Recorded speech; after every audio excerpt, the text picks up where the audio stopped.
Olá, sejam bem-vindos a mais um estudo pessoal do Vem Segue-me. Estamos estudando o capítulo 37 a 40 nessa semana do livro de Doutrina e Convênios. E o tema é, se não sois um, não sois meus. Então nós temos aqui os seguintes tópicos. Deus nos reúne para nos abençoar. O povo de Deus deve ser um. O Pai deseja nos dar as riquezas da eternidade. Bom, o primeiro tópico é Deus nos reúne para nos abençoar. Eu não tenho dúvida nenhuma de que quando nós estamos reunidos, nós somos abençoados. Nós estamos vivendo aí no momento de pandemia atualmente, nós estamos impossibilitados aí de nos reunir pessoalmente na igreja, mas nós temos a bênção de nos reunir virtualmente.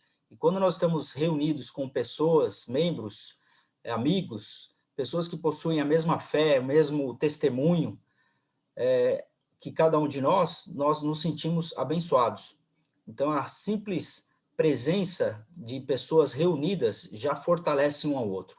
Quando nós vamos para a igreja, por exemplo, sentimos o Espírito ao tocar de um piano, ou ao cantar uma música, ao ouvir os discursos. Então, quando estamos reunidos, nós somos realmente abençoados pelo Senhor, não tenho dúvida nenhuma disso. E é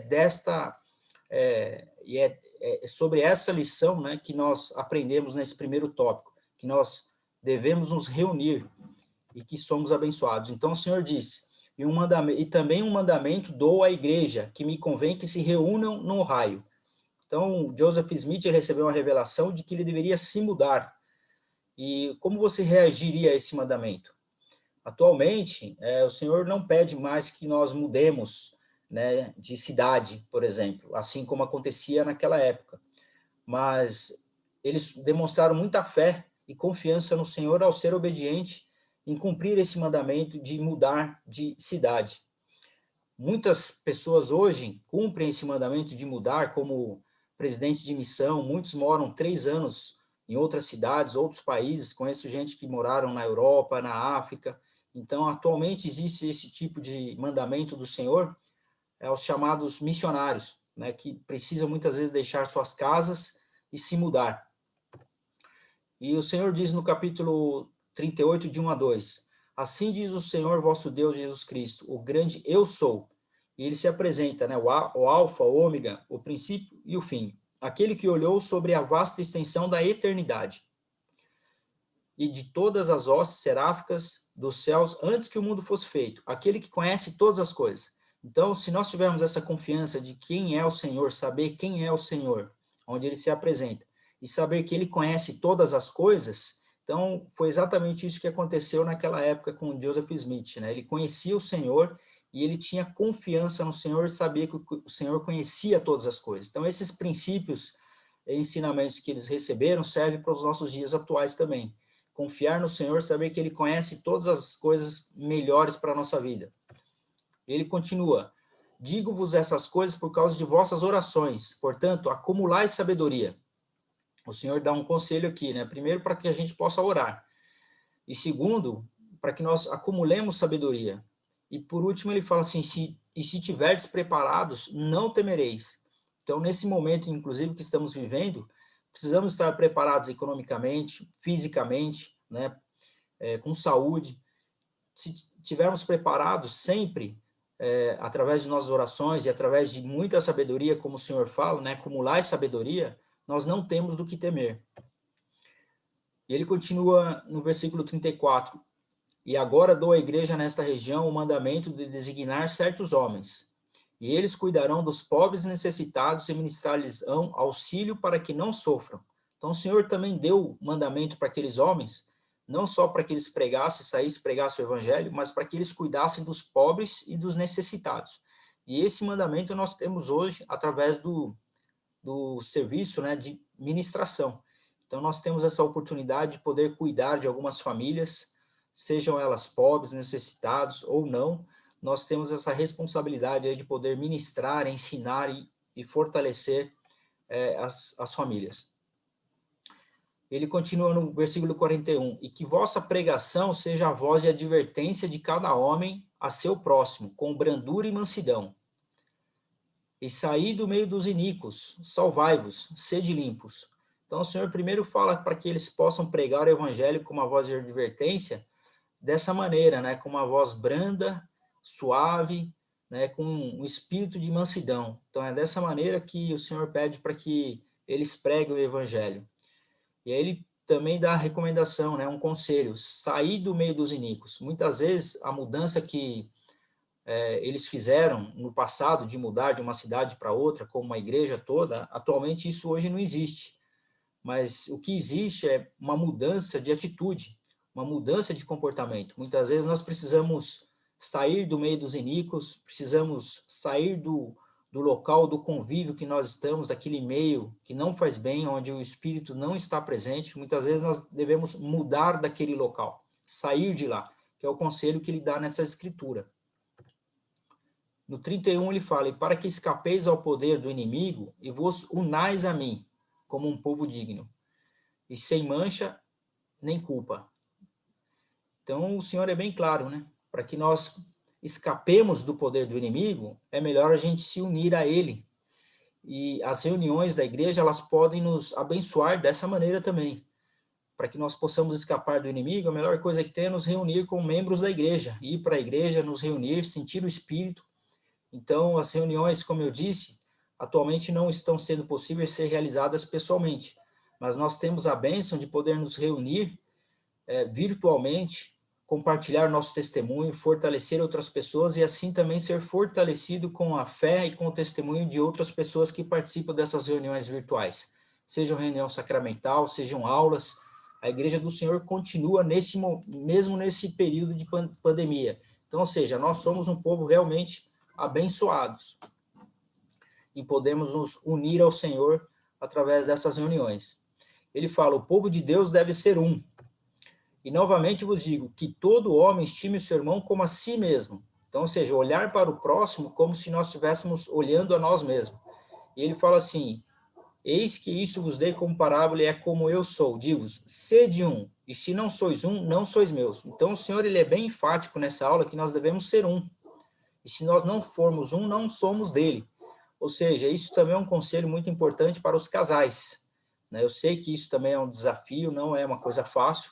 Você como casal ser um em propósito, um em pensamento, um em objetivo, né? E muitas vezes existem muitas divergências, né, de opiniões, faz parte, mas o Senhor pede que nós sejamos um no Senhor. E isso é um conselho muito importante aí, principalmente para os casais. E ele fala assim: porque às vezes deixamos de ver as outras pessoas como iguais? Então nós precisamos aí saber que todas as pessoas são filhos de Deus, primeira coisa. Se você vê o seu próximo como um filho de Deus, ele vai ser o seu irmão, você vai tratar ele como seu irmão. E ele fala: como temos tratado o nosso próximo? Então é justamente isso que eu acabei de falar, né? Esse nosso próximo é o nosso irmão. Se você vê ele como filho de Deus, você vai tratar ele. Quem é o nosso próximo? Você vai tratar ele bem, né? E quem é o nosso próximo? O nosso próximo é aquela pessoa que está mais próxima de nós. Hoje, quem é a pessoa que está aí do seu lado hoje? É o seu marido, é a sua esposa, o seu filho, sua filha? Ou é um companheiro no seu trabalho? Então, esse seu próximo é o que você tem que trabalhar, tratar muito bem nesse momento. E amar ele como a ti mesmo. E por que é impossível ser realmente o povo de Deus se não estivermos reunidos? Então, essa escritura que eu li aqui, ela já responde isso, né? Que nós devemos ser um. Se nós não somos um, não somos do Senhor. Então, nós realmente é impossível nós sermos um povo de Deus se nós não estivermos unidos, principalmente em propósito. O Pai deseja nos dar as riquezas da eternidade. Então, esse aqui é o último tópico. E a Escritura, no versículo 39, diz: e se buscardes as riquezas que é da vontade do Pai vos dar, sereis o mais rico de todos os povos, porque tereis as riquezas da eternidade. E é necessário que as riquezas da terra sejam minhas para dá-las, mas precavei-vos contra o orgulho. Então o Senhor ele não impede que nós sejamos ricos aqui nessa terra, até porque todas as riquezas da terra é do Senhor, mas ele pode nos dar. Mas ele dá um conselho, para que nós nos precavemos contra o orgulho. A partir do momento que você se torna rico, você pode cair neste pecado do orgulho. Nós temos aqui em busca, muitas vezes na terra, as riquezas da terra, né? Muitas vezes nós trabalhamos e procuramos obter riquezas aqui nessa terra. Em Mateus 6, 19 a 21, que fala sobre os tesouros do céu, né? Que nós não devemos obter os tesouros, ajuntar tesouros aqui na terra, onde a traça e a ferrugem tudo consome, mas que nós devemos obter os tesouros do céu, né? Buscar as riquezas da eternidade. Em Jacó 2, de 18 a 19, ele fala isso também, que nós devemos buscar essas riquezas da eternidade. E depois de haver obtido uma esperança em Cristo e conseguir riquezas, nós devemos procurar essas riquezas com o objetivo de praticar o bem, ou seja, abençoar a vida do próximo, né? Praticar o bem através de nossas riquezas. E as riquezas da eternidade devem ser a nossa meta, né? Nós, quando buscamos as riquezas deste mundo, uma vez que nós morremos, nós não conseguimos levar conosco.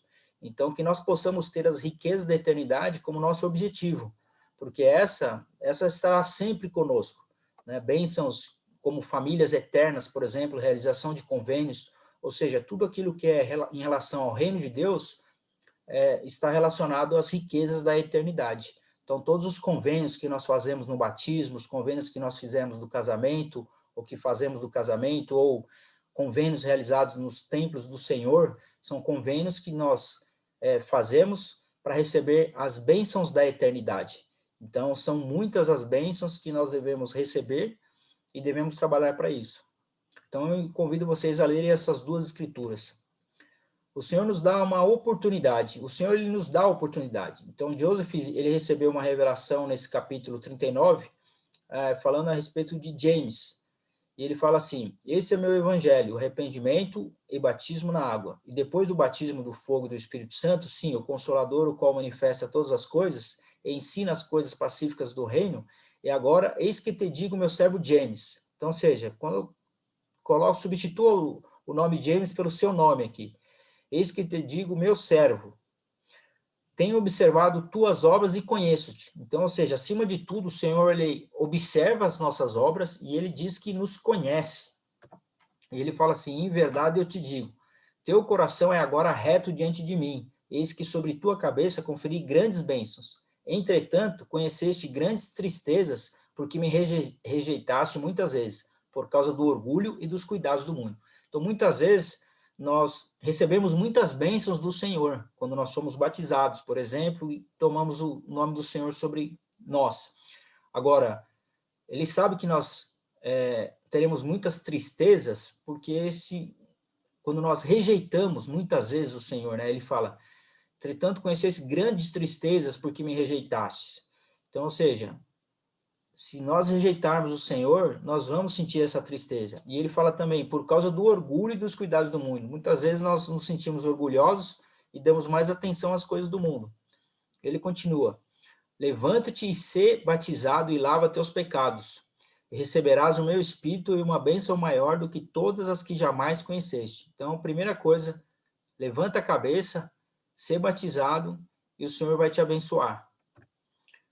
Mas o que aconteceu? Apesar de James Colville ter aceitado o evangelho do Senhor, o que aconteceu com ele diz assim nesse capítulo: tendo James Colville rejeitado a palavra do Senhor e regressado a seus antigos princípios.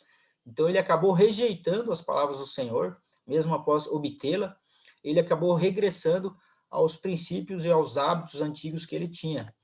E aí o que aconteceu? Satanás começou a tirar a oportunidade dele. Então, ou seja, Deus dá a oportunidade, e Satanás quer tirar a oportunidade.